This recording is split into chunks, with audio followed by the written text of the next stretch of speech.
Hey, welcome to Wednesday's edition of Take 5. Hey, well, this week we are talking about patience and what is necessary to actually have patience. We have taken our text for the last several weeks from Hebrews 6:12 that says, "Do not be lazy, but imitate those who through faith and patience inherit the promises of God." That's exactly what it takes. You have to go through everything that comes your way. You have to do it by faith, and it requires patience every step of the way. We have determined that patience is not just waiting, it's not just enduring. It's how we wait, it's how we endure, it's the attitude we display, it is the mindset that we have, it is the godly character that people see in us while we are enduring the trials of life. At least that's what they're supposed to see. So what we're doing now is trying to determine what it takes to develop patience. So we've been talking about the things necessary. We've learned that it absolutely requires confidence to develop patience. If I don't have confidence, I won't endure well. And it requires courage. If I don't have courage, I won't endure well either. For the last couple of days, we've been talking about expectation.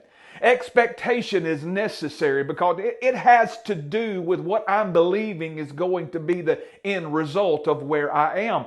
And we have a tendency to get what we expect in life. If you don't have good expectations, if you're not believing and looking and hoping for something good, then you're probably not going to get it. As a matter of fact, the definitions we have looked at so far say this: expectation is something longed for. It is a strong belief that something will happen in the future. It is to anticipate and make ready for an actual event. It's longing for something that you do not have while at the same time making preparation to receive it. Now, there's one more definition that I mentioned to you, I think yesterday or Monday, I'm not sure which it was.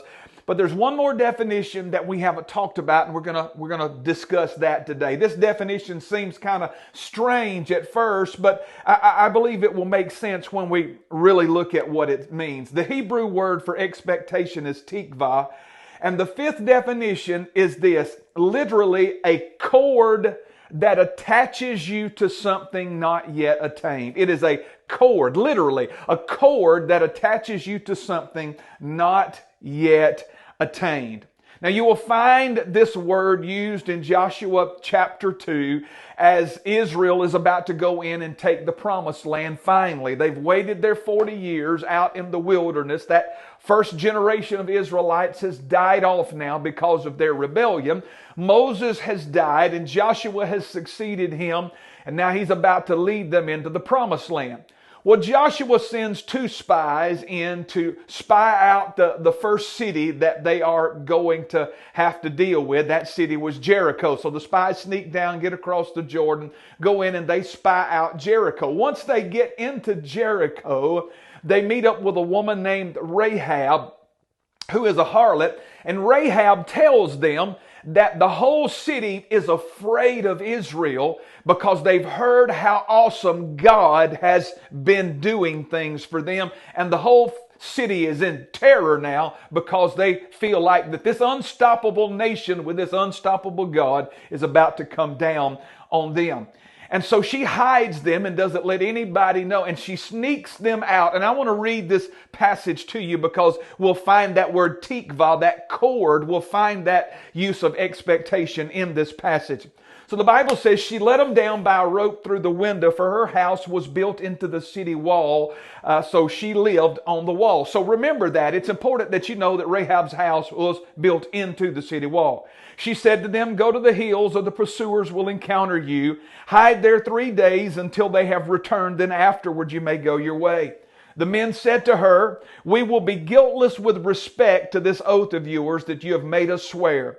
Behold, when we come into the land, you shall tie this scarlet cord." There's that tikvah, that word that we're using for expectation. "Tie this scarlet cord in the window through which you let us down, and gather into your house your father, your mother, your brothers, all your father's house. So everybody that you want to survive, gather them into the house. Then if anyone goes out of the doors of the house into the street, his blood's on his own head. We can't do anything about that. That's what they are saying. But if a hand is laid on anyone that is within your house, that blood will be on our head. Basically, they're saying, if you'll be in the house, we'll take care of you. If you're not in the house, you're on your own. That's what they're saying. But if you tell this business of ours, then we shall be guiltless with respect to your oath that you've made us swear. And she said, according to your words, so be it. Then she sent them away, and they departed. And she tied the scarlet cord, the tikva. She tied that expectation into the window. Now, Rahab had to have expectation that her house and anyone in her house was going to be saved when destruction came to Jericho. That scarlet cord that she tied there attached her to the deliverance of her family that was yet to come. You know what happened. You know the story. Israel came in, and for 6 days they marched around Jericho and said nothing. But on the seventh day, they marched around 7 times. And then on that completion of that 7th journey around that city, they blew the trumpet and shouted with a great shout. And the walls of that city, the Bible said in Joshua 6, fell down flat. With the exception of where Rahab lived. Because remember, we found that her house was on the city wall. So the walls fell down with exception of where her house was, because she had expectation. She had hope that she was going to be delivered. She had a promise. She endured the destruction that came well. She endured the fear that she had well. And she tied that scarlet cord. That cord attached her to her promise. That was her expectation. And she got exactly what she had hoped for. She expected it would happen. She made preparations for herself and for her family. And the whole wall fell flat except where Rahab lived, because she had expectation.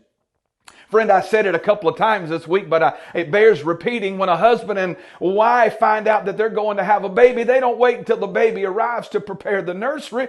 They begin to prepare before the baby gets there. And as a matter of fact, did you know that mother is attached to that baby by an umbilical cord, that tikva? She is attached to that baby. That is her expectation. She's attached to the promise that has not yet come. Man, that's awesome when you stop and think about the things that we are attached to that God has promised. It all has to do with our expectation. You know, the greatest promise of all yet to be fulfilled is the return of Jesus.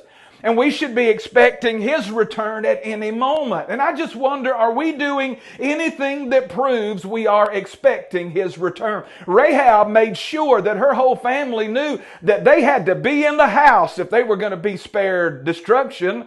I wonder, are we doing that? Do we really expect His return to the extent that we are making preparation that way? No, something to think about, isn't it? Well, hey, I got to get out of here. It's been great to be with you today. I look forward to being with you on Thursday's edition of Take 5. Until then, God bless you. Have a great day. Be filled with expectation, friend. It is attaching you to the promise that is surely going to come in your life.